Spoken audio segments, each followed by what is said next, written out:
network-ի էֆեկտը իրականում դա հենց անձնական ռեպուտացիան է։ Դու ինչ որ մեկին ես օգտակար, մեկ ուրիշն է քեզ օգտակար լինում։ Որպես մասնագետ, 100% կարող գտներ իրան որպես մասնագետ, որպես պրոֆեսիոնալ ու ընտանիքի ղեկավար, նաև Սփյուռքում ես այնքան հայրենասեր եմ, որ մենակ մանկավարժական կամ ԵՊՀ պետք է երեխան սովորի, որտեղ ես իմ հայրենիքն շատերը դրսում են ապրել ու հետները հետ գալուց վերում են հետաքրքիր այդպես նոր երանգներ։ Եթե ազնիվ լավ բան ես դնում, մյուսները ուզեն շարունակելու են։ Արաբական Էմիրությունները հիմա կարելի ասել ռեգիոնալ ամենամեծ հաբն է։ Եթե մեր կամքը լիներ շատ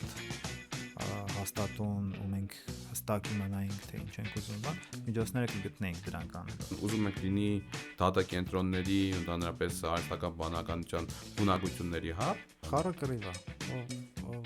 ոնց կարող է, ինչ կարող է անում է։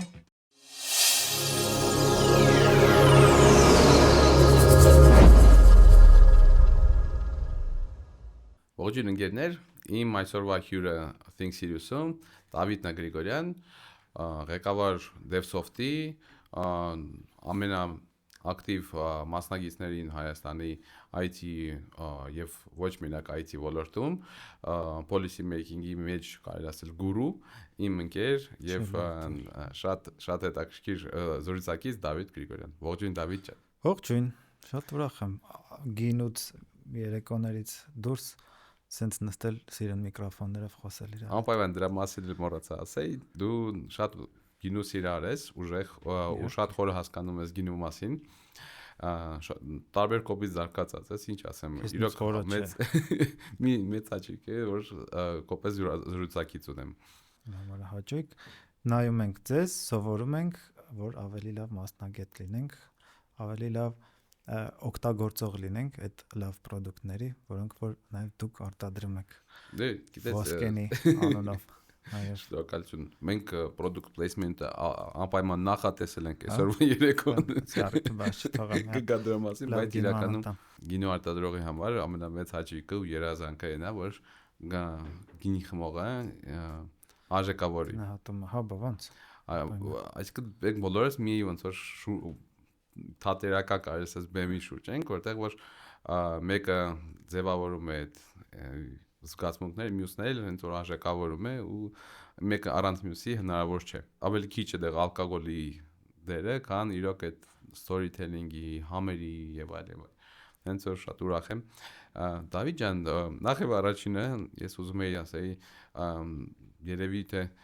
բոլոր տղամարդկանց կողմից շատ ուժեղ ռիլներ եք նկարել ձեր վերջի ճանապարհորդության վաղտ։ Հա, սիրեցին մարդիկ։ Իմ կարծիքով ձեր ընտանիքները ամուր են ու դրա շնորհիվ այն դու կպատմես երկու խոսքով ոնց ստացվեց, որ դու տենց որոշիկ վիրուսային հետաքրքիր վիդեո նկարեք IT կազմակերպությունների ղեկավարով ճանապարհորդելիս։ Սպոնտան միտքեր կան նման վիդեոներ, ընկերներով ճամփորդում էինք մի քանի օրով հանգստի, որոշեցինք մենք քանի որ տղաներով էինք, ասացինք մենք էլ տենց մեր կանանց նվեր անենք, հումոր անենք, ցույց տալով իբր մենք այնտեղ շատ տխուր ենք առանց իրենց։ Մասամբ է տենց հա, բայց հիմնականում տենց չի։ Որովհետև ֆորմատ ուրիշ է։ Եթե շատ երկար լիներ, պարզա որ շատ բնական կլիներ, այդ բոլորը տխուր կլինեին, բայց 2-3 օրը առանց մեր կանանց ինձ թվում է կդիմանանք առանց տխրելու 100%։ Դավիթ ջան, դու սկսած PMI-ից ու ընդհանրապես տարբեր կազմակերպություններին խորհրդատվությունով ավելի շատ ոնց որ քո կարիերան ձևավորվեց, բայց ինչպես ստացվեց, որ իրականում դու բոլորի հետ ծանոթ ես ու միշտ փորձում ես արժեք ստեղծես այդ networking-ի էֆեկտով։ Ինչպես եկար դու այն գաղափարին, որ օրինակ քո ուժը իրոք network-ը աշխատացնելն է, այսինքն լինել, ես իմ մեջ որ դա կանոնը դրել եմ ցեմենտ, ոչ թե երբ որ ցեմենտը չորանում է դառնում է բետոն, այլ այն մարդն ես, որ իրոք ձևավորում ես, sense կոչեց այս տեսակի լիդերներ կան, կոչվում են ոչ ֆորմալ լիդերներ։ Այդ մարդիկ որ չեն հայտարարում որ ես չգիտեմ թակավորն եմ, ամենագլխավորն եմ եւ ամենայն հայտնին եմ, բայց իրականում բոլորը կապ ունեն քո միջոցով մի բանի հետ։ Ամեն մեկը իր ոլորտի հետ կապված։ Կարող է մեկի համար գինի լինի, մյուսի համար գործ լինի, մյուսի համար եկավ մեծ պրոյեկտ լինի։ Ոնց ստացվեց, որ դու հասկացար, որ իրոք քո մեջ այդ նեթվորքինգի հետ աշխատելը ու ոնց որ այդ գիտությունը դու զգացիր, որ արդեն քոնն է։ Շատ հետաքրքիր հարց է, այս թեման միշտ վերլուծում ենք ինքներս հասկանալու թե ոնց որն է ճանապարհը, ոնց է հասնում ինչ որ կետի, ինչ որ ավտոմատ է ստացվում, դիտմամբ չես պլանավորում գնալ։ Մեր երկրում մանավանդ շատ հետաքրքիր մի երևույթ կա։ Գանք բակերից, հա, փոքր ժամանակ մեծանում ենք, տարբեր բակեր կան, այս բակի ժողովուրդը մի քիչ կուլտուրական բառերով կասեմ, որտեղ եթերային է։ Այս բակի ժողովուրդը ուրիշ բակի երեխեքը կռիվներ են անում կամ բան։ Ու փոքր ընկերություններ, հետո զգում են, որ իրանց մի քիչ ավելի մեծ շրջապատներ են պետք, որ ավելի ապահով լինել։ Մի հատ ստեղ կանգնեմ, հեսա կշարունակեմ, 2 օր առաջ իվենթի էինք բիզնես ավանդ, որը որ հայկական ասույթների ազդեցությունն էր այսօրվա մեր բիզնեսի վրա։ Տիգրան Ջրբաշյանը մի հատ ելույթ ունեցավ, այնտեղ ասվում էր, որ հայը հային տեսնելուց այնտեղ խնդիր կա, էլի, առաջինը ինչ է անում, ասում է առաջինը ռիսկերն է գնահատում, որտեղից ես, ում գիտես, բան, մի հատ այս իր համար ընկալում է, թե այս մարդու հետ ինչ պիտի անես, ոնց անես, տեղադրել չէ, ներքին ռիսկ։ Ու այդ մարդը ինչքան որ շատ մարդ գիտի, այդքան ավելի ապահովված է, որ իրեն քիչ բան է ավելի սպառնում, չէ։ Հիմա այդ survival անգլերեն վիժվանիայի վիճակներից, եթե գալիս ենք զուգահեռ այսօրվա թեկուզ բիզնես ցանցերը, մարդկանց անձնական կապեր, շատ չեն տարբերվում իմ կարծիքով դրանք, որովհետև էլի այդ ամեն ինչը դրա մասին է։ Ու եթե այդ կերպ ապրում ես մանկուց, ավելի շատ ընկերներ, դու այնպեսին ես բաց ես, մարդկանց սիրում ես, մարդիկ քեզ սիրում են, ստացվում է, որ ունենում ես ուղղակի շատ լավ ծանոթներ, շատ մտերիմ մարդիկ, շատ ընկերներ, այդ էլ իր հետևից բերում է բնական կերպով իր պատողները, արդյունքները, մեկ դու ինչ որ մեկին ես օգտակար, մեկ ուրիշն է քեզ օգտակար լինում։ Դրա մասին շատերը չեն խոսում։ Պատկերացրու, օրինակ Ամերիկա, դու օրինակ սովորել ես Ամերիկայում ու շատ լավ պատկերացնում ես, բայց մեր մոտ չգիտեմ ինչ չեն գնահատում, որ նետվորքի էֆեկտը իրականում դա հենց անձնական ռեպուտացիան է։ Հայ ձեռներեցները միշտ հայտնի են եղել նրանով, որ իրենց ռեպուտացիան, իրենց խոսքը բավարար է եղել, որ մեծ պայմանագրի տեղը մի անգամ ձեռք սեղմեն ու իրենց հավատալու էին, որտեղ իրենց խոսքը շատ թանկարժ էր։ Ու բնականաբար եթե վկաներ կային, այդ գործարքը կատարված է համարվում։ Իսկ հավարվել, իսկ Ամերիկայում մարդկանց թվում է, թե գիտես, ավելի շատ են վստահում ամերիկացիները իրար մեջ, քան օրինակ հայերը։ Չնայած ինձ թվացել է, որ հենց նույն Ամերիկայում ու տարբեր մյուս երկրներում, ուղղակի Ամերիկայի հետ կոնկրետ եմ խոսում, որտեվ թվում է թե դե ամեն ինչ rule based, այսինքն ավելի շատ համակարգն է, համակարգ ու դասակարգում, թե եթե լավ product-ը ինքը դառնալու է ամենաչեմպիոնը, բայց իմ կարծիքով էլի սոցիալ կապերը որոշում են թե ում է հասնել ամենամեծ պայմանագիրը, ում հետ է այս կազմակերպությունը պարտներство անելու ու ստրատեգիկ պարտներство, իսկ ում հետ չի անելու։ Ու եթե այդպես խորանանք, դուրս է գալիս այդ ամենաարժեքավոր մասն է մեր զարգացման համար։ Մեծ երկրներում շատ ավելի դժվար է մի քիչ առաջ նկարագրած պատկերը տեսնել, որովհետև Հայաստանը փոքր է ու այդ տարբեր բակերից, տարբեր քաղաքներից իրար իդենտիֆիկացնելը ու կապ գտնելը մեկը մյուսի վրա շատ ավելի հեշտ է ու դրա համար այդ ձեռքսեղման ու ռեպուտացիայի ֆակտորը աշխատում է ավելի շատ։ Ավելի մեծ երկրներում ավելի բարդ է, այնտեղ երևի ավելի գնում են օրինական, թղթային կետերով ավելի հստակ բաների վրա։ Ամեն մեկը դե պարզ է, իր պլյուսներն ու մինուսներն ունի, այստեղ մեր այդ մշակույթում ավելի ռիսկային է դառնում, որ մեկը մեկին կարող է խաբի, մեկին կեղծ ռեպուտացիա, վատ ռեպուտացիան կեղծի ու որպես լավ ներկայացնի ու դիմացինին խաբի։ Պլյուսները ու մինուսներն ունեն։ Շատ կարևոր է ռեպուտացիան, որի վրա որ միշտ աշխատում ենք, որը մեր երեսնա ու մեզ պիտի տանի դեպի Դավիթ ջան, իրականում գիտես, քեզ որ նայում էի, միշտ իրար արդեն գիտենք 5 տարից ավել ու ես քեզ նայելով միշտ հարց էի տալիս, թե օրինակ քոպես մասնագետը 100% կարող գտներ իրան որպես մասնագետ, որպես պրոֆեսիոնալ ու ընտանիքի ղեկավար, նաև Սփյուռքում ու լավագույն երկրներում, լավագույն կազմակերպություններում աշխատելով, ինչպես ստացվեց, որ քո ոնց որ որոշումը շարունակել ապրել Հայաստանի հետ կապել, բերել գծեր ու ոնց որ այստեղած համար լավացնել քո կյանքը, նենց անել, որ ավելի շատ քո կյանքը ստեղ նման լինի տեղած կյանքին, ոչ թե գնալ ուղակի վարքյանական մյուս կյանքը ապրելով։ Հայաստանից գնալը հեշտ է իրականում, երբ որ վատ է վիճակը։ Հիմա այտենց ամպագորգոր հայրենասիրական բաներ էլ հաստատ չեն պատրաստվում, որովհետև երբ դժվար իրավիճակներ են լինում, դա նորմալ է, որ մարդը պետքա փորձի գնա գտնի լավ իրավիճակներ։ Մի հատ տեսություն էլ կա, որ ասում է, եթե քո երկրում վատ է, դու պետքա դուրս գաս, եթե խորտակվում է, պետքա դուրս գաս, ուժեղանաս ինչ որ միտեղ ու հետ գաս վերականգնես այդ ամեն ինչը։ Այդ տեսության հիմքում է նա, որ դու հետո խորտակվելու ես, եթե դուրս չգաս։ Հիմա հուսով եմ մենք այդ իրավիճակում չենք, դուրս գնալը շատ հեշտ կլիներ, գնալ ինչ որ մի օրինակ նույն Միացյալ Նահանգներում թեկուզ եւ 0-ից սկսելով մի քանի տարում հասնել այնց բաների, որ ստեղ 4-5 կյանքում չես հասնի։ Մեր 4-5 կյանք ապրելով չես հասնի այն արդյունքներին, ինչին որ 10 տարում օրինակ ինչ որ մի նման երկրում կհասնես։ Բայց այդտեղ գալիս է պատասխանատվության ու արմատների հարցը, եթե անկեղծ, որը որ մինչև վերջ ամեն ինչ անում ես, որ դեռ պահես, դեռ հնարավոր է, դեռ կա այդ ուժը որոշումը պահելու, կանգնած մնալու ու այն նպատակը, որ ինչ որ մի բանով նպաստես, ինչ որ մի բանով ներազդես որևէ լավ բանի համար քո երկրում։ Դա օրինակ նայ, եթե Հայաստանում օրինակ վերցնենք քաղաքական գործիչի կամ չէ, անգամ մասնավոր այնց հայտի մարդկանց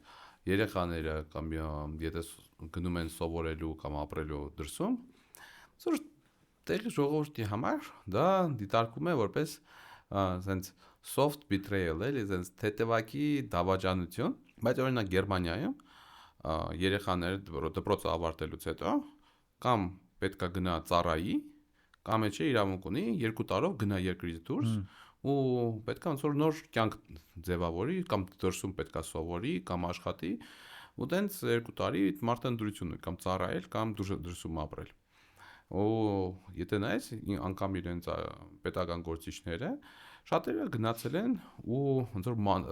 պարտադիր է, եթե դու ոնց որ պետք է ընտրես ու շատերը դրսում են ապրել ու հետները հետ գալուց բերում են հետաքրքիր այսպես նոր երանգներ, կվալիֆիկացիաների, մշակույթի, ինչ ես կարծում մեր մոտ դու օրինակ կուզենայիր քո երեխան կրթությունը բարձրագույն չստանար Հայաստան, այլ գնար օրինակ այն երկրներում, որտեղ որ բարձրագույն կրթությունը, չեմ ասում որ Հայաստան բոլոր տեղերը փող են վերցնում քննությունը ստանալու համար կամ չէ գիտելիքներն են պակաս, բայց մեր մեջ ասած մրցակցությունով մենք իրոք պարտվում ենք լավագույն աշխարհի համալսարանների մեջ, այդ ռեյտինգով է անգամ երևում։ Մի հատ հայկական համալսարան չկա, որ top 250 համալսարանում աշխարհում լինի, այդ ցուցակի մեջ լինի։ Top 300-ի մեջ է ցավոք սրտի չկա, ինչքան գիտեմ մենակ ԵՊՀ-ներ ու ֆիզֆակի շնորհիվ, որտեղ ֆիզֆակը ֆունդամենտալ ֆակուլտետ է, որտեղ որ ունենք գիտնականներ, որ գրում են հոդվածներ, իրանց ցիտատաները շատ է։ Այդ մարդկանց էլ ասում են շնորհակալություն, որ դուք կաք։ Այդտենց դուրս է գալիս, մենք իրակ գիտական հաբ չենք դարել, այսինքն շրջանային գիտնականները չեն գալիս, ու բնականաբար նա հարց է առաջանում։ Ես իմ երեխայիս համար կուզենայի բարձրագույն կրթություն ստանալ, ճիշտ ասեմ, Հայաստանից դուրս։ Բայց օրինակ դու կուզենայիր որ տենց լիներ քո մոտ ու ինչ ես կարծում քո շրջապատը ինչպես կընդուներ դա ու կամ չէ դու ոնց ես կարծում կկործնես քո երեխայի հետ կապը կամ Հայաստանի հետ կապը երեխան կկործնի թե չէ դա այդ պատճառով կրթության մասը այդքան հայրենասիրության հետ կապ չունի։ Ես այնքան հայրենասեր եմ, որ մենակ մանկավարժական կամ ԵՊՀ պետք է իմ երեխան սովորի, որտեվ ես իմ հայրենիքը այդ դրա հետ կապ չունի։ Օբյեկտիվորեն բոլորս գիտենք, գուցե կարող են մարդիկ կան, որ չեն ընդունում, բայց այդ թվում է փաստ է, որ մենք գիտելիքի հասանելիության առումով Հայաստանը դեռ շատ հետ է, որովհետև նախ մեր լեզուն ունենք, մենք չնայած որ անգլերեն, ռուսերեն սովորում ենք, հիմա մի քիչ ավելի շատ է բացվել աշխարհը մեր համար, որովհետև դպրոցականը, ուսանողը արդեն ցանկացած անգլերեն լեզվով գիրք կարա։ Իսկ այնտեղ այդ գիտելիք, այնտեղ ասելով մյուս մեծ երկրներում, արևմուտքում ավելի քանակով եթե նայենք շատ փորձերի արդյունքում ձևավորված է ավելի մեծ փորձառություն, ավելի մեծ գիտելիքային բազա, որից ինչ որ մի մաս մեզ կարա հոսի ինչ որ խողովակներով, ինչ որ բուհերով կամ ինչ որ case study-ներով, բայց այնտեղ է այդ հավաքված, այնտեղ դնենք անունը Չակերտյալ մեծ գիտելիքային բազան, որին պետքա գնալ հասանելիություն ունենալ ու բերել։ Իհարկե բոլորս էլ կուզենք մեր երեխաները այդ շատ գիտելիքային բազայում սովորեն, փորձառություն ձեռք բերեն ու գան հայրենիքում ներդնեն, եթե Բայց եթե սովորեն իրենք կաշխատեն կլինի, բայց ստեղ ինչից պետքա դա սկսվի, ինչու այդպես չի, ստեղ պետությունը շատ գործ ունի անելու, նախարարության միջոցով կարգավորել մենակ արկա բուհերի ինչ-որ ընթացիկ ռուտինային աշխատանքները բավարար չի սենց հարցերը լուծելու, որտեղ բոլորը խոսում են դրա մասին հիմա, որ մենք ունենք կրթության խնդիր, կրթական խնդիր։ Հիմա նույնիսկ ինչ-որ գիտակցումներ են նոր հայտնվել, որ պետք է կրթվել, չեմ կարծում, թե երբևէ ինչ-որ մեկը չի մտածել, որ կրթվելը կարևոր է, բայց լավ, համարենք, թե նոր գիտակցում կա, նոր հասկացվել է, որ տարածաշրջանում Հայաստանը ամենաքիչն է ՀՆԱ-ից ծախսում կրթությանը։ Մեր հարևանները տրամաբանական ավելի շուտ են երևի այդ գաղափարին եկել, որոշեմ, որ պետքա փող ծախսել այդ գաղափարի։ Նույն Կադաֆի օրինակներն են շատ խոսում Լիբիայում, որ առողջապահությունն էր անվճար, ուսումն էր անվճար ու ցանկացած մարդ, որ կուզեր գնալ արտերկիր սովորել, դրա ծախսերն էր պետությունը հոգում, այսինքն այս մինիմալ բազային մասնակցությունն է պետության կողմից, որը որ պիտի լինի որպես սկիզբ, որ ինչ որ բան, մենք ինչ որ բան ունեցել ենք, լույս հիմնադրամը կար օրինակ, այսինքն մեր երկիր ու ավելի փորձառու աշխարհ կապը, կամուրջը ինչ որ մի բան պետքա որ լինի ու ինչ որ ռեսուրսներ են պետք, իսկ այնտեղ մասնավոր ընկերությունների ռեսուրսներն էին աշխատում, այդտեղ պետությունը չէր շատ բանան գումարներ ծախսում, որ ասես բերա ոչ մեկ չանի։ Լույսի վաղ 150 շրջանավարտ է որ տարեկան ինչքան գիտեմ գնաց է սովորելու, իսկ նույն Ղազախստանը նույն խնդիրը տեսել էր, նույն լույսի երբ որ ստեղծվել էր 1500 երեխա տարեկան ուղարկում էր տարբեր երկիր սովորելու։ Ու մինչև հիմա իրան ծրագիրը կա, մենք ոնց որ այդ լույսը մահացավ։ Մենք հիմա չունենք այդ կամուրջը։ Անհատական մարդիկ, ով կմտածի, կորոշի ինչ որ ավելի հետաքրքիր կրթություն ստանալ, կընկնի ռեսուրսների հայթայթման հետևից ու կամ կանի կամ չի անի դա, շատ բարդ է կրթության, շատ լավ կրթության հարցը լուծելը, այդ խնդիրը կա։ Ու պատկերացրեք, այս Ղազախստանում օրինակ իրենք ստեղծել են ֆինանսական hub, միջազգային ֆինանսական կենտրոն, որտեղ որ մարդկանց դու չես կարող տեղի մասնագետին վերցնես ուղղակի աշխատանք տաս միջազգային ֆինանսական կենտրոնում նորաբաց, որտեղ գաղափար չունի դե ինչ է միջազգային ֆինանսական կենտրոնը, ու դրա համար մենակ կենտրոնական բանկում ու ֆինանսական ռեգուլյատորում Բրիտանիայի աշխատում էին որպես համատեղ միջպետական պայմանագրով 16 Ղազախ համ վերահսկողությունը, համ policy making-ում ամեն տեղ մասնագետ էին, տարիներով պահ, մոտ 10 տարի պահեցին։ Այդ մասնագետներին հետո բերեցին իրենց մոտ Աստանայում, ու այդ մասնագետները հիմա ստեղծել են սյուներ են դարել, այսինքն իրանք գիտեն լավագույն պրակտիկան։ Օրինակ ֆինանսների ոլորտում իրոք միջազգային sense օրենքը մոտեցումը հենց բորսայական ֆինանսների ձևավորվել Լոնդոնում, որտեղ կա անգլո-սաքսոնսկի մոդել ու կոնտինենտալ բանկայինը։ Հիմա իմ մոտ sense միշտ հարց է առաջացել, եթե մենք ուզում ենք sense նորաձև էկոնոմիկա լինենք, օրինակ դու հենց IT ոլորտի մեջ ես, կարելի ասել ամեն ձևով, որպես DevSoft-ի CEO, որպես UIT ամենաակտիվ անդամներից շատ ավելի ակտիվներ կան, բայց համենայն դեպս տեսնում եմ, որ խորին հարցերը շատ վաղ իրոք կոմիջոցով էի գնում դեպի փոփոխության ու ոնց որ ամբասադորի ոչ ֆորմալ ամբասադորի դերը դու վերցնում ես շատ վաղ կողորա։ Մի քանի ամբասադորներ կան։ Վստահ եմ մի քանի կա, բայց դու ոնց որ չես վախենում այդ պատասխանատվությունը, ոչ ժամանակի, ոչ ուժերի ու անում ես։ Ասում են անում եք։ Ասում են դու անում ես։ Բայց դուրս է գալիս, որ ոնց որ մենք խոսում ենք, բայց երեխաներին չենք տալիս այդ հնարավորությունը, որ լավագույն մեր մեջ, չգիտեմ, ընտրած երեխաները գնան, իրոք ստանան Օքսֆորդում, MIT-ում կամ մյուս երկրներում հնարավորություն սովորելու։ Անպայման չի թող լինի top 15-25, թող լինի մի քիչ top 50, բայց հավատա ինձ մեծ չի տարբերությունը այդ top 50-ի մեջ անգամ այդ համալսարանների որակը։ Կան մասնավոր նախաձեռնություններ, ովքեր որ փորձում են այս խնդիրը ինչ-որ ձև լուծել, բայց դրանք տեղային հարցեր են լուծում, իրանք շատ կարևոր են։ Հիմա մենք խոսում ենք պետության համապատասխան մարմինների ֆունկցիայի կողմից, որ պետք է այդ լիներ, Ղազախստանի օրինակը ցույց է տալիս, ինչքան երկար են իրանք մտածում, ռազմավարական այնպես հերու նայում են, բայց մեզ մոտ այս երկիրը մեղ կա, որովհետև զուտ ընտրություն ու մենակ քաղաքական ինչ որ խաղեր են մենակ երևում, բայց մեծ գործեր ոչ մեկ չի մտածում, որ մեծ հեռանկարային բաներ։ Դե տեսնում ես, դե գալիս ենք դեմոկրատիայի խնդիրի առջև, որովհետև իրենց մոտ այդ որոշումները կայացրել էր մեկ մարդ, իրենց ավտոկրատ ղեկավարներ, որ նոր տեսել է, որ եթե ինքը ուզում է Ղազախ բնակչության տա շանսեր, հնարավորություն զարգանան, որովհետև բնակչության կեսը ռուսներ են եղել ու վախեցել է, որ իրանց ինքնությունը կարող է կորցնեն ու անկախությունն էլ նաև։ Դրա համար ոնց որ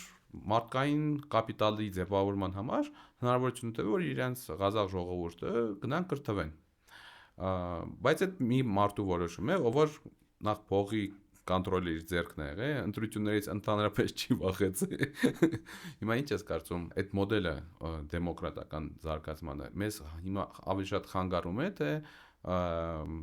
նպաստում է մեր զարգացման համար։ Մեր մոտ դեմոկրատական մոդել, ձեր մոտ որտեղ։ Հայաստանում։ Դե նկատում եմ ընտրությունները, նույնքդ ասացիր, որ ավելի շատ դառնում է նպատակ ընտրությունները անցնել, ընտրական հաշվները կազմակերպել ու խոստումներ տալ, բայց հետո ոնց որ ես մտածում եմ, որ նույնիսկ եթե Ամերիկայի նման լիներ երկու կուսակցություն իրար հետ, այսինքն եթե մի կուսակցություն կամ մի ուժ կարճ ժամանակ աշխատեր, հետո փոխվեր, հետո եթե դնես երկարաժամկետ լավ ու ազնիվ նպատակ ու ծրագիր ու սկսես այդ անել, հաստատ ի վնաս հաջորդիա լինելու այդ կանգնացնել։ Հիմա մենք խոսում ենք, եթե պետության համար լավ բաներ անելու համար են բոլորը եկել, թե ուղղակի ինչքան հնարավոր է մնալու ու օգտվելու համար։ Այստեղ խնդիրը է դա։ Եթե ազնիվ լավ բան ես դնում, մյուսները ուզեն չուզեն շարունակելու են։ Եղել են տարբեր թեկուզ մեր իշխանությունների օրոքել մնացած պրոյեկտներ, որոնք լավ են շարունակել են, թեկուզ հետո լենտը իրանք են կտրել կամ ասել են տենց մենք արեցինք բան, բայց ոչինչ։ Կարևորը որ դրանք տեղի ունենան։ Բայց օրինակ, եթե համեմատենք IT ոլորտը, դու քանի որ այդ ոլորտի մեջ ավելի խորացած ես, ինչ ես կարծում, մեր մրցակից երկրները որոնք են ու եթե համեմատենք այդ մեր մրցակիցներին, որտեղ ենք մենք գտնվում ու որտեղ կարանք գտնվենք ու դրա համար ինչ տարբերություն կա։ Տարբերությունը ինչու մեջ է։ Եթե մարդկանց մասին խոսանք, ոչ թե product-ների կամ ինչ-որ ինովացիաների, որի հետ կապված շատ են, բոլորը մրցակից են։ Հիմա եթե ավելի նեղացնենք խնդիրը, մարդկանց մասով, բազա մեզ մոտիկ գտնվող երկրներն են, կամ մի քիչ հեռու բալտիկ երկրները, Եվրոպա, Իսպանիա, Իտալիա, Լատվիա, Լիտվա, Էստոնիա, Ռումինիա, Վրաստան, Վրաստան, նույնիսկ Կազախստան, Ուզբեկստան։ Իրենց հետ ենք մենք մրցում մարդկային ռեսուրսի համար ենք մրցում, ռեսուրսների ներգրավման մասով, ինչ առավելություն ունեն, հա, ինչ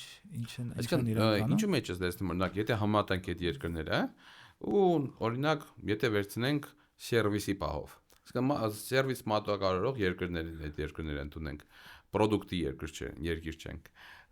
ու տենց է կա, չէ, ինչքան հասկացել եմ մեր IT ոլորտի թվերից, մենք ավելի շատ մարտաքանակով ենք ու սենց համեմատվում Հա, բայց հուսով եմ, որ կան որոշ աշխատանքներ, որ իրան բալանսավորվի ու ավելի բարձր արժեքի ստեղծման ֆոկուսը ստեղ դրվի, քան որտեղ մենք այդքան մարդ չունենք, որ մրցենք շատ մարդաքանակ ունեցող պետությունների հետ։ Մենք ինչ որ ունենք, լավ է որ ունենք։ Հիմա մեզ պետք է ավելի խելացի լինել, այն փոփոխությունները անել, որ մնալ ու նույն գյուղատնտեսության նման, եթե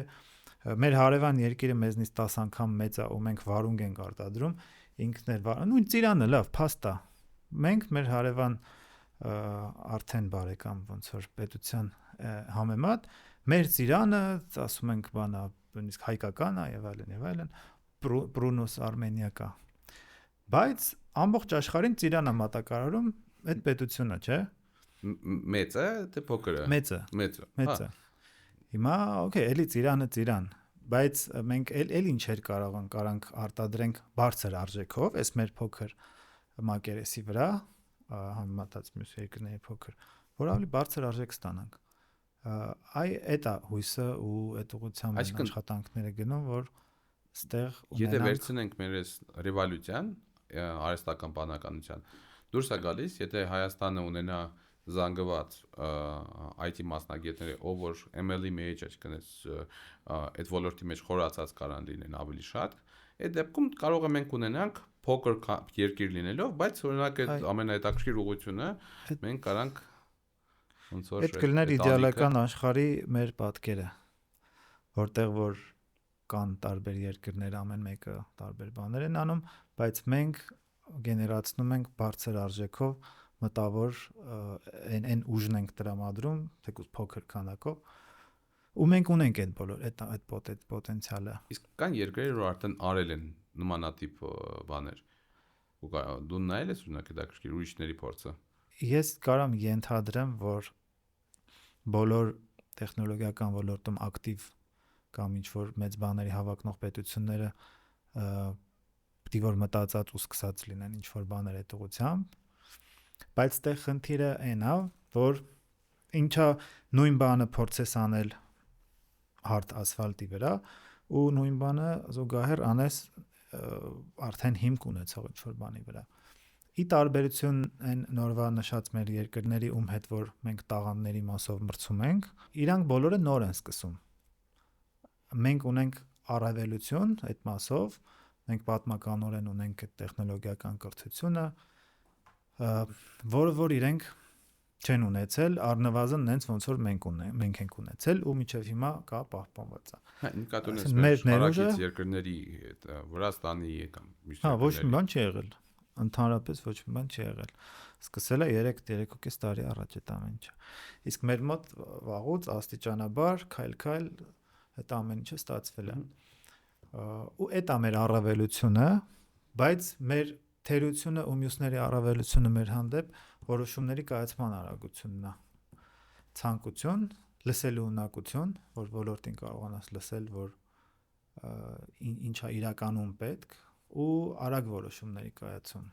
Կան տեղեր, ազնիվ պետք է լինել, կան տեղեր, որ ստացվել է, բայց եթե գլոբալ նայենք, մենք դեռ էլի արագության մասով մեզ բարելավելու շատ տեղ ունենք։ Մեզ ասելով պետական կառավարումը հասկանում եմ, այսինքն մենք պետության մի մասնիկ ենք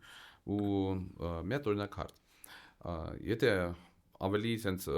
ճագերտները բացելով խոսենք։ Օրինակ Արաբական Էմիրությունները հիմա կարելի ասել ռեգիոնալ ամենամեծ հաբն են, ֆինանսական, IT, ամեն ինչ, էներգետիկայի նաև։ Եթե բոլոր երկրները նոր են մտածում, չգիտեմ, նոր ատոմակայան կառուցեն, մենք արդեն երևի մի 10 տարի կամ 15 տարի խոսում ենք դրա մասին, իրենք 2 տարվա մեջ որոշեցին, որ նոր դատա կենտրոնների համար պետք է ատոմակայան, տենդեր արեցին ու նենց արեցին, որ հենց Samsung-ը ուզում էր իր չիպերով մի հատ դատա կենտրոն անել, ասեցին դե դու էլ կանես ատոմակայանը դրա համար։ Ու տենց էլ պայմանավորվել են, հիմա այդ ընդհանուր համակարգը Samsung-ը ինքն է անելու ու ապահովելու է, կարելի ասել, այնպես մեծ դատա կենտրոնների հատված, գումարած դրան իրենք պայմանավորվեցին հարյուրավոր միլիարդներով Nvidia-ի ներդրում անեն, որպեսզի բերեն այդ դատա կենտրոնները իրենց մոտ տնեն, արհեստական բանականության ոնց որ hub են դառնալու շրջանային։ Բայց եթե նայում ենք մեր պարագայում, օրինակ մենակ մի պրոյեկտ է եղել ու որ նոր ինչքան գիտեմ լիարժեք ֆինանսավորված չի դեռ այդ բանի մեջ, այդ ուղղությամբ։ Քո կարծիքով այդ արագության խնդիրն է, թե ընդհանրապես ասում են այս բարձր խոսակցություն կոչվի vision, helicopter view, եսի ինչ։ Հիմա ավելի շատ դու ինչն ես ներքին մարդ լինելով տեսնում խնդիրի այդ մրցակցության, որ մենք շուտ-շուտ չենք գնում այդ հայտնի մարդկանց հետ պայմանավորվում, որ եկեք բերենք այս պրոյեկտը անենք, այն պրոյեկտը, թե ոնց որ մեր համար իրոք ավելի լավ, կյանքը սենց էլ է լավ։ Մեր համար կյանքը պիտի ավելի լավ լինի, սենց էլ է լավ, միշտ լավ է, մենք ամենավատ ժամանակում էլ ասել ենք, որ լավ է, չէ, շատ չենք բողոքել, բայց վատ է լինում, երբ որ պետության համար մեծ ազդեցություն ունեցող պրոյեկտներ մնում է անհատների նախաձեռնողականության հույսին, մասնավոր ոլորտի ինչ-որ անհատների նախաձեռնողականություն, Իսկ այդ դեպքերից է, որը շատ լավ է, որը պետք է լինի։ Էլի ինչքան մեծ են մասշտաբները այդ պրոյեկտների, բայց էլի իրանց համար ենք տեղային, այսինքն ինչ որ հետևողական ինստիտուցիոնալ process չի գնում, որի արդյունքում որ իմ կարծիքով, եթե գնում է կարող է ես չգիտեմ դրա մասին, թող ինձ Աստվածների, բայց քանի չգիտեմ, ասեմ, որ իմ իմանալով տենց մոտեցում չունենք մենք, որ ինստիտուցիոնալ կարողանանք այդ ամեն ինչը ինչ որ process գնա, որի արդյունքում մի հատ կես միլիարդ տեղ եկավ, մի հատ ուրիշ ու մեզ կտեսնեն այդ ժամանակ։ Ու թեկուզ էս էլ շատ լավ դեպքեր, չի սկսել նոր է, ես շատ հավատում եմ, որ ունենց մարդիկ են կպել այդ գործին, որ պետք է հասցնեն տեղ մինչև վերջ, բայց անձնական գործոնն ավելի շատ խաղում դեր, բայց ոնց որ լենթ կտրելը պետականորեն է գնում, ես տեսնում եմ, բայց օրինակ նույն Ղազախստանին մեժեցին GPU-ները առնելը, գնելը Nvidia-ի, չգիտեմ այդ պատմությունը տեղյակ ես չէ։ Դիմել էին, մենք ենք ուզում data կենտրոններ եւ մեժեցին Ամերիկայի կողմից, մեժում էր ստացել, քանի որ ասել են, որ դու կարող օգտագործեք ռուսների համար, ուրիշ երրորդ երկրների համար, բայց ինչ արեցին ղազախները, բերեցին Պավել Դուրովին իրենց մոտ, որ Պավել Դուրովը լենթը կտրեց, որ հեսա ինքը Telegram-ի համար դատա կենտրոններ կառուցելու, ու դրա շուրջ ստեղծվեց մի հատ նոր ալիք, որ իրենք արդեն ունեն մի հատ մեծ կորպորացիաներից մեկը, որ նոր իրենց մոտ է տեղափոխում իր դատա կենտրոնները ու դրա համար պետք է ֆինանսավորում գտնեն, ոչ թե պետությունները օգնելու, այսինքն մի հատ նոր ռեալիզմ ստեղծեցին, իրականություն ստեղծեցին, որտեղ որ այդ մոռացվեց, որ արգելքներ կային, ու այդ նոր իրականության մեջ վստահ եմ, որ իրանց մոտ կստացվի մեծ կենտրոններ ու դատա կենտրոններ ստեղծել։ Իրանք ունեն այդի ազնիվ լինելու համար մենք որպես պետություն ունենք սահմանափակ ռեսուրսներ, բայց եթե մեր ասեմ մեր, չնայած ես դրա մեջ չեմ, դու դրա մեջ չես, բայց եթե մեր կամքը լիներ շատ հաստատուն ու մենք հստակ իմանայինք թե ինչ ենք ուզում բան, միջոցները կգտնեինք դրանք անելու։ Իսկ Ղազախստանը ու նման պետությունները շատ ռեսուրս ունեն ու իրանց թույլ են տալիս ձեռը խփել ու որոշում ներկայացնել, իմանալով, որ այդ պետքա ու պետք է ուղղակի արվի, որտեղ որոշ մակայացումն էլ արագ լինում, ոնց որ ասացիր, մի հոգի անգամ հարկային, չնայած մեր մոտ էլ է մի հոգի որոշում, բայց խանգարողներ էլ կան ամեն դեպքում, տարբեր տեսակետներ են լինում, տարբեր, չգիտեմ, աղմուկները շատ կան մեր ոլորտում, շատ։ Անգամ վերցնես լոկալ սպառողի համար, պատկերացրեմ, այդ նույն ղազախների օրինակը բերեմ, Ղազախստանում հարկայինը արդեն անցել է արհեստական բանականության վերլուծումների,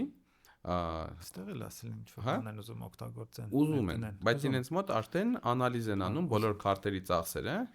ու եթե դու քո օֆիցիալ եկամուտը տարբերվում է քո ծախսերից հետ, կարող է տարվա վերջ նամակ ստանաս, որ տարբերությունը քո եկամուտի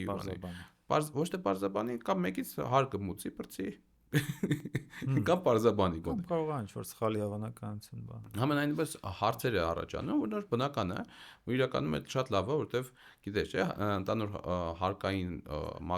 բաներով, հարկային տոկոսների մակարդակով Հայաստանը ամենաբարենպաստ երկրներից մեկը։ Ու զարմանալի կլինի, եթե մարդիկ բոլորը ամենայն դեպս տան օֆիցիալ եկամուտների հարկերը, ու այդ հարկերը իրոք պակաս են դեռ հավաքվում Հայաստան, քան մյուս երկրներում։ Այդ օրինակ բերեց լոկալ սպառման կարիքը, որտեղ որ կա հենց դատա կենտրոնի կարիքը, օրինակ, պետությունը կարելի լինի առաջինը։ Հարկերի մասով այս պնդումը էլի եմ լսել բեմերից, պետական մակարդակով, պետական շուրթերից, ինքը թեկուզ եւ ճիշտ համարենք ճիշտ է, որ հարկային հոդվածների մասով Հայաստանը տարածաշրջանում ամենալավ բաներն առաջարկում, բայց այդտեղ խնդիրը հենց հարկային հոդվածներով չէ, այլ տարբեր ծրագրերով, որ այդ մյուս պետություններն անում են, որոնց շնորհիվ որ մարդկանց հարկային բեռն իջնում է։ Հիմա մենք ինչքան էլ որ ասում ենք, թիրախային խմբերին ես ասում։ Մենք ինչքան էլ մենք ասենք մեր ընդհանրական հոդվածները ավելի լավն են, այնտեղ ավելի վատն են, բայց այնտեղ ուրիշ բաներով ինքը մեղմում է, ուրիշ գործիքներով, ու տանում է իր համար թիրախավորված խմբերին ես ասում, թե տեխնոլոգիական, թե ուղիղներ, թե ներդրումներ, թե կազմակերպություններ, դատա կենտրոններ, ասենք տանում են մեր աչքի առաջ ուրիշ երկրներ։ Իհարկե մենք չունենք օրինակ ընդհանրապես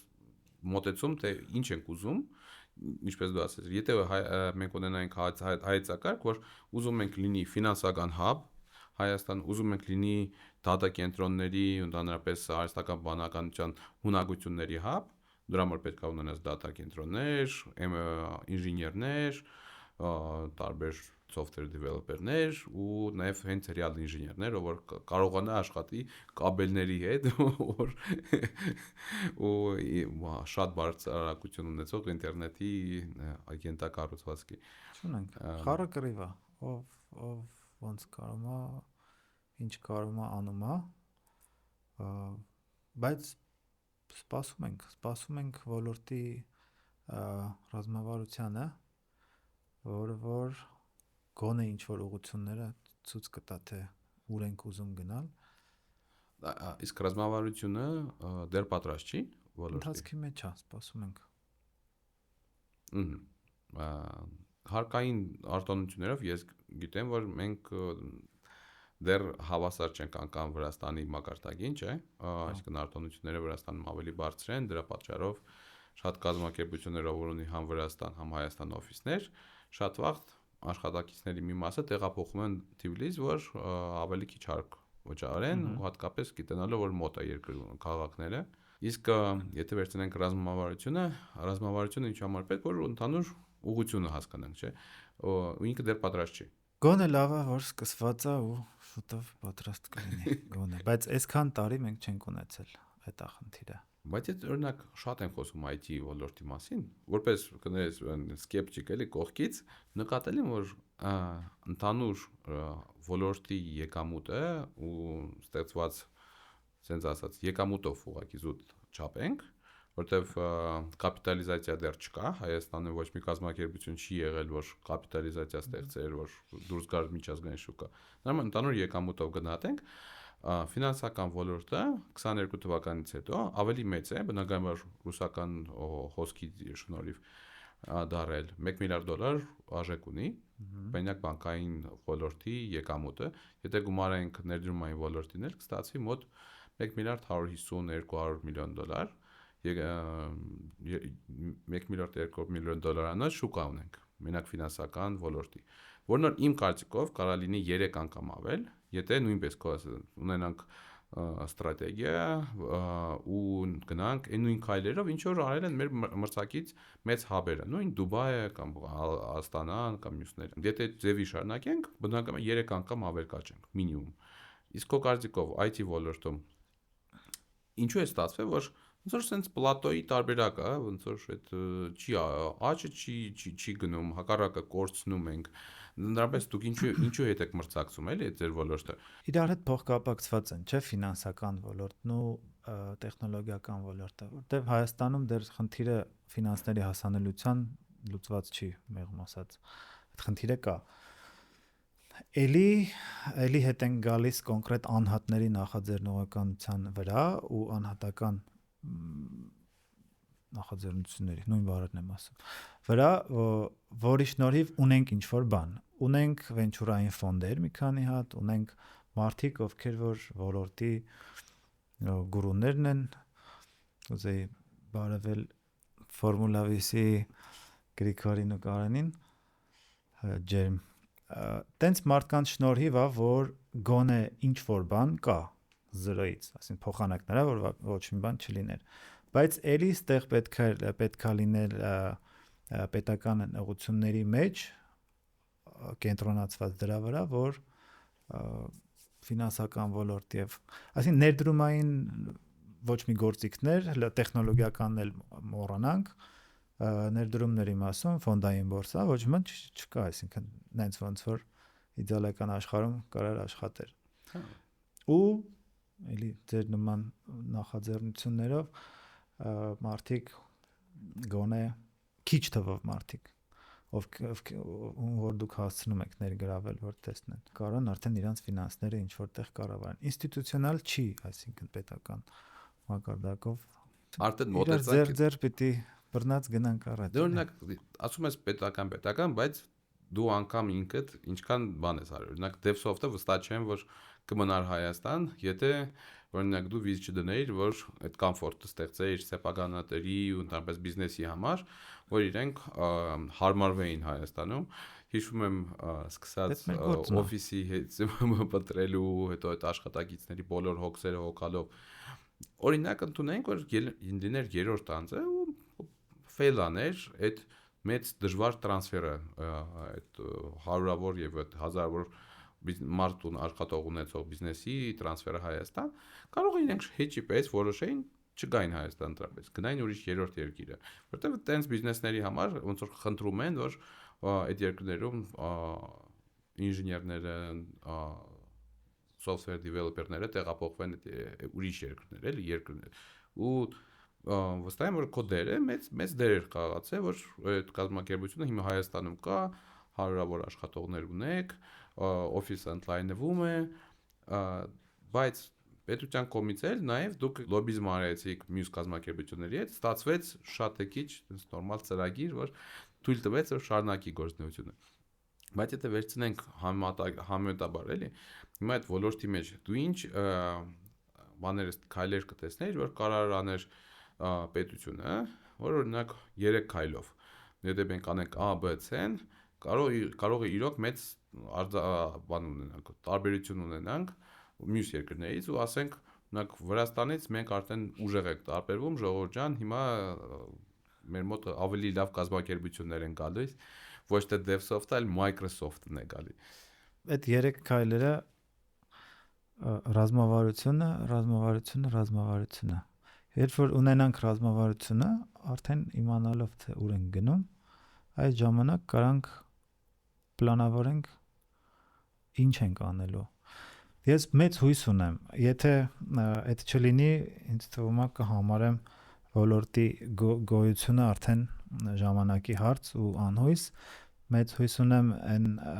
մասով, որ ռազմավարության լինելուց հետո կունենանք պատասխանատու կառույցների կողմից այն գործողությունները, որ այս գրված ռազմավարությունը ինչ էլ որ լինի, ստացվի իրան իրականացնել։ Դու Ռազմավարություն կառույց պետքա նոր ինչ որ ստեղծել դրա տակ, չգիտեմ, ինչ որ պետական ֆոնդեր, պետական մասնավոր համագործակցության ինչ որ կառույցներ ստեղծել, այսինքն պետք է ենթադրի պետության կողմից իրան շարժելը, որ մասնավորի հետ նորմալ աշխատել, որովհետև մենակ ինչ որ пассив օրենքներ ընդունելով ու սпасելով ոչ մի բան տեղի չունենալու։ Օրինակ գիտենալով նաև պետական գործիչներին, ով ոլորտին մոտ են, տեսնում եմ, որ իրենք իրենց աչքերն էլ վառ, իրոք ուզում են փոփոխություններ մտցնեն։ Դու երբ որ ասում ես ռազմավարություն, ինի կատ ունես, որ դուք արդեն ոնց որ հոգնել եք բացատրելով կամ չէ համոզելով անել ճիշտ քայլեր, օրինակ պետական գործիչներին։ Դրա պատճառով ես ասում, օրինակ 3 քայլը կարող լիներ կոնկրետ քայլեր, էլի, որն ռազմավարության կարող հիմքեր լինի։ Օրինակ բերեմ Իսրայելը բերել էր մի բան որոշեց, որ ֆինտեկ ոլորտը պետքա լինի ներկայացված Իսրայելում։ Տարբեր երկրներում բնականաբար հերաներ կան ֆինանսական ոլորտում առավել ևս։ Ու Citibank-ի ղեկավարներից մեկը գալիս է դառնում է Իսրայելում կենտրոնական բանկի ղեկավար, Ստենլի Ֆիշեր էր անունը, ինքը շատ հայտնի մարդ է, ինչքան գիտեմ Նոբելյան մրցանակակիր էր։ Ու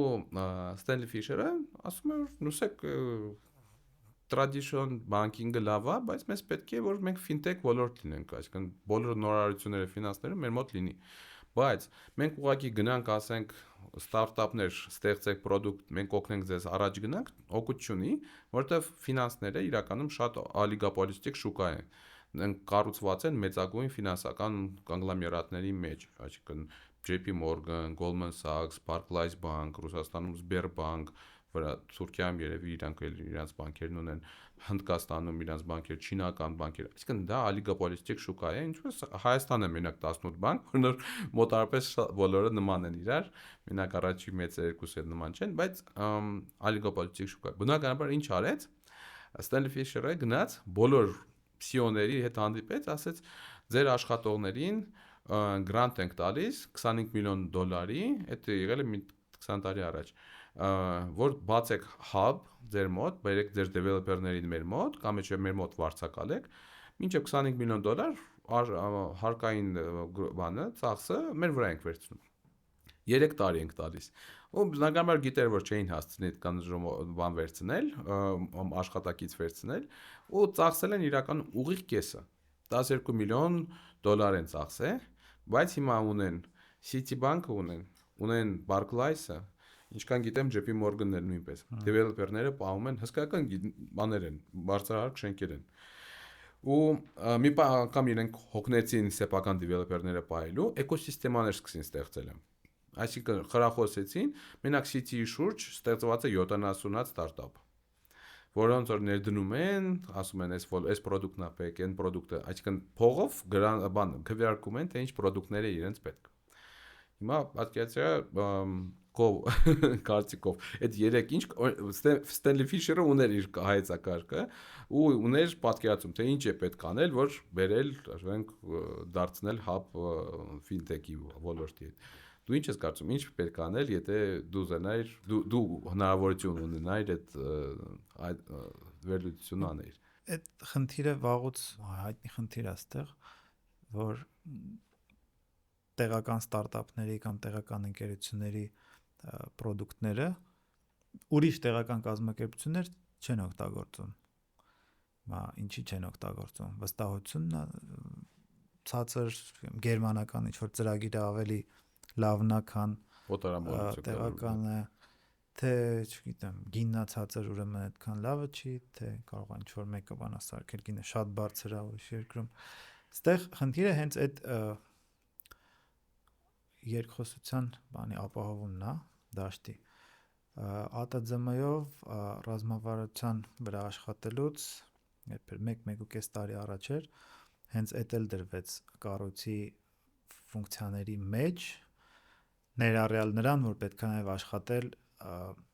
տեղական ընկերությունների միջազգային կապեր ուժեղացնելու համար, որ արտահանում ստացվի ստեղի ծրագրերի ու լուծումների, բայց այդ ավելի ներսում մեր ներքին սպառումը մեր սեփական տեղական պրոդուկտների թույլ է մեղմ ասած, էլի։ Հիմա դրա վրա ոնց պետք է աշխատել, էլի ինձ թվում է միությունների մակարդակով կարելի է այդ լուծել, որ ուրիշ ուժեր չներգրավել, ապահովել այդ երկխոսությունները մեկը մյուսին, ասին առնվազն պետք է իմանան իրար մասին ու այդ կասկածը, որ ինձ թվում է տենց օթում բան է, կփարատվի, որովհետև լավ արտադրանք ենք մենք տալիս։ Կան ընկերություններ, ում որ Հայաստանում ոչ մեկ չի ճանաչում, IT տասնյակ աշխատողներով IT ընկերություններ, ովքեր որ Հայաստանում ոչ մի հաճախորդ չունեն, տալիս են բարդ խնդիրների լուծումներ են տալիս շատ հայտնի ու կազմակերպությունների, գլուխները կախ աշխատում են։ Այսինքն ունենք մենք որակ այդ այմ ասածը, որի մասին պետքա բոլորը կայծկով դա չի գալիս, նաև այն պատճառը, որ շատկի մեր IT ոլորտի ժողովուրդը մի քիչ գոռոզ են ու ասում են, որ այս տեղի արտադրողներն էլ մի քիչ քյարտու են իրենց համար, որպեսզի այդտեղը շփվեն։ Չեմ կարծում տենց, հա։ Դու տենց ես կարծում։ Ես վստահ եմ, որ տենց խնդիր կա։ Հա, գոռոզ։ Գոռոզություն կա տանոր IT ոլորտի աշխատակիցների մեջ, որ տենց մի քիչ վերևից են նայում, որտեղ փողը վաղտից եկել է դրսից,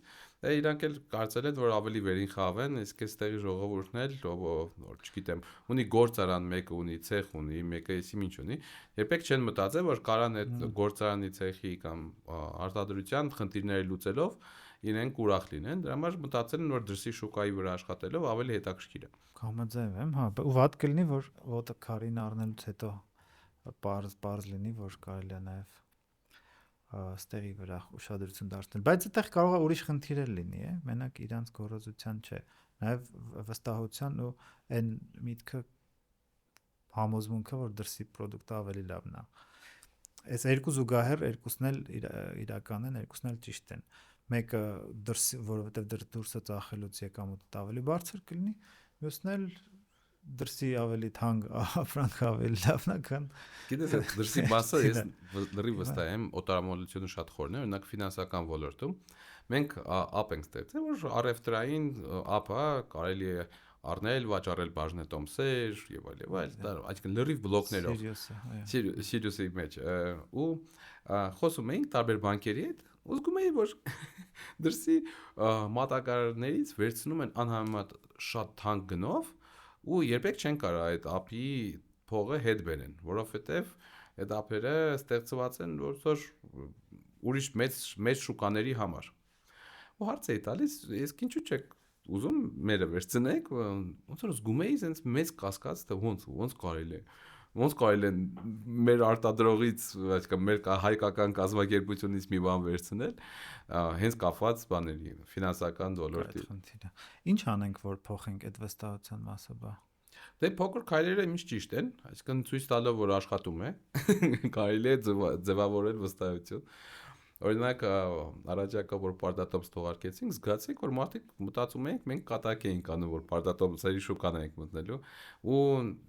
այդ փոքր քայլերը աշխատում են։ Բայց օրինակ, կարես պատմես երկու խոսքով քո անձնական փորձը ներդրումների հետ կապված։ Ես վստահ եմ, որ դու այնքան այդպես բազմազան զարգացած մարդ ես, որ դու օրինակ երեխաներ ունես։ Ինչպես է ձևավորել քո անձնական փորձը ներդրումների։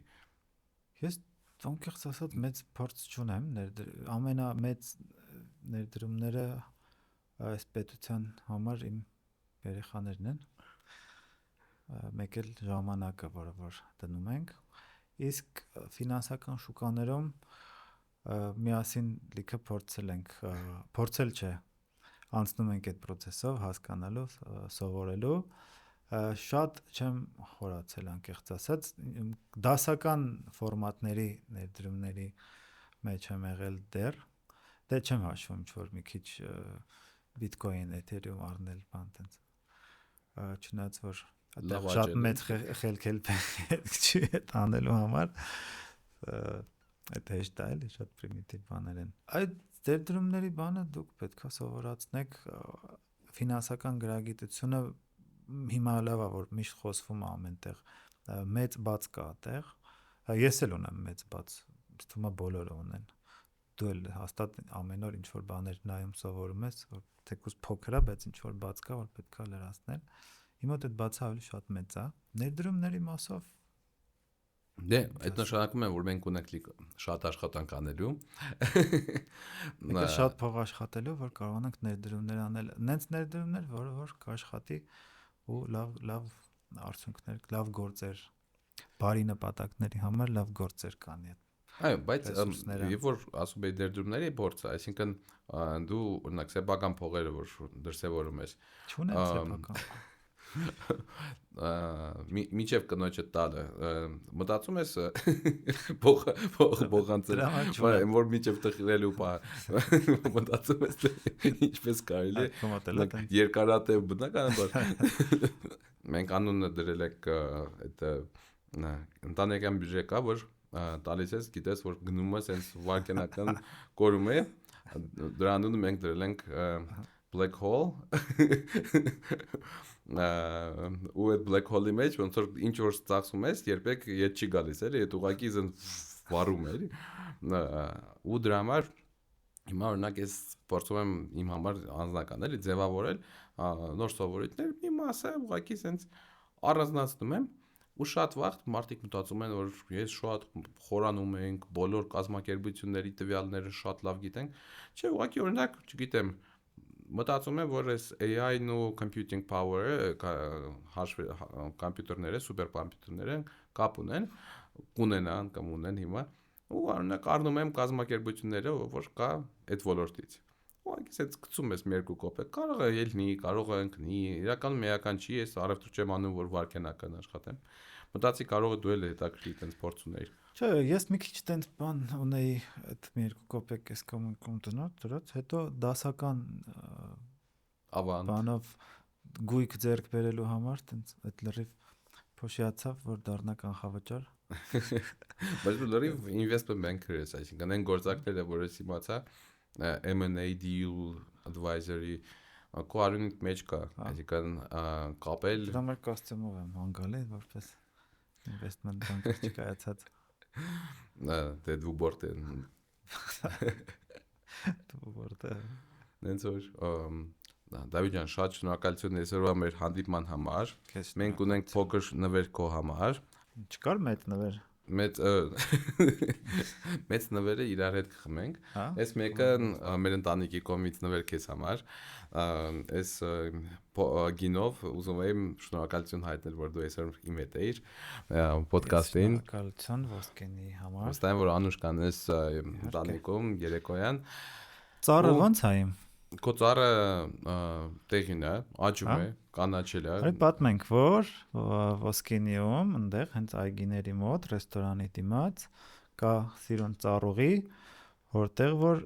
տարբեր մարդիկ ունեն իրանց անվանական ծառեր տնկած։ Այո, ընկերների ծառուղին է։ Շատ մեծ պատիվ է ունենալ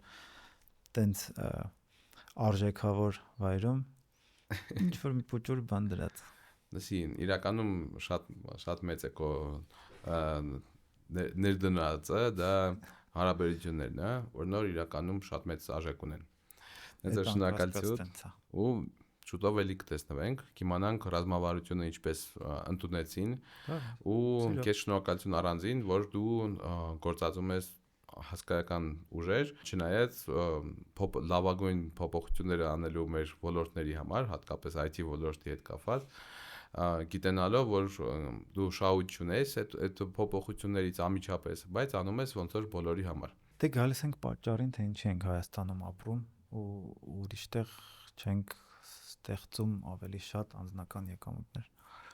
Պետք է անենք մեր պետության համար, մեր երեխեքի համար։ Այո, այո։ Կարծում եմ։ Բայց անձնական եկամուտներ դրսում ունենալ վատ բան չի։ Այդ ներդրող արդեն խոսում է։ Հեսա առանձին խոսանք մենք դրա մասին։ Դե բանտեղի չէի սովորել Ստենֆորդում, հեսա կիմանանք ոնց։ Դե լավ եկա ջան, շնորհակալություն։ Մերսի։